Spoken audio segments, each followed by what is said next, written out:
Hello brick builders, how you doing? Mr. Studs with our daily tip number 12. Most new builders start with one of two things. A house or a car. And a lot of first houses look similar to this one. Now, you might think it looks a little bit bulky and big, but I think this is fantastic. And for two reasons. One, it is super strong. You've already learned that interlocking bricks makes a very strong structure, and you've learned using plates helps keep everything square and locked up. So, fantastic couple first lessons. We're going to take this and give you a couple of tips to help take this design and turn it into something like this.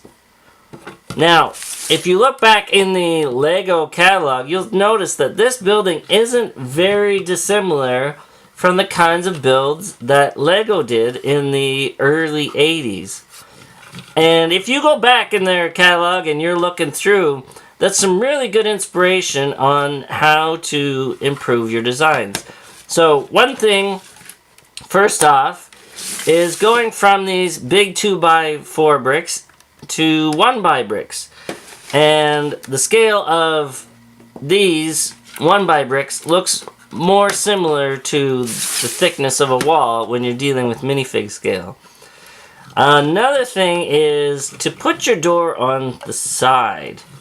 It's often a tendency to put the door in the middle, but when you put it on the side, it looks more natural. If you look at most houses, the door isn't always right smack dab in the middle.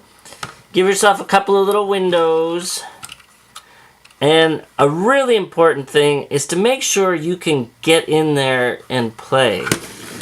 When you build a structure like this and you enclose it, it's hard to get your hands in there. If you want to move your minifigures around and you want to put furniture and stuff in, it's really difficult. So, take out the back wall for sure, and maybe even one side, just leave a half wall in.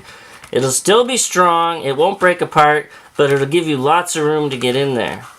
And you'll notice this roof, I only made like a suggestion of a roof. I didn't try to do like a full roof or anything. I didn't even overlap this. I just put a couple of slopes there. That leaves you lots of room to get in there. It won't block you playing around and putting furniture. And another tip might be to just try to do one room. A lot of new builders try to build a whole house. But maybe you could just focus on a kitchen or the living room. Like in here we have maybe a bedroom and maybe a bathroom, and you're trying to fill it with all this furniture and stuff and trying to make it big and complicated. It would be much better to start with a simple design that you can just work with, play with. And if you want, you can always take another plate, tack that on, and build another room, and another room, and another room. So that's the advantage of going with these small plates instead of one big one. You can always stack them around and make them a little modular. That's what I wanted to talk to you about today. I'm sure this is going to help you take your design like that and turn it into something like that.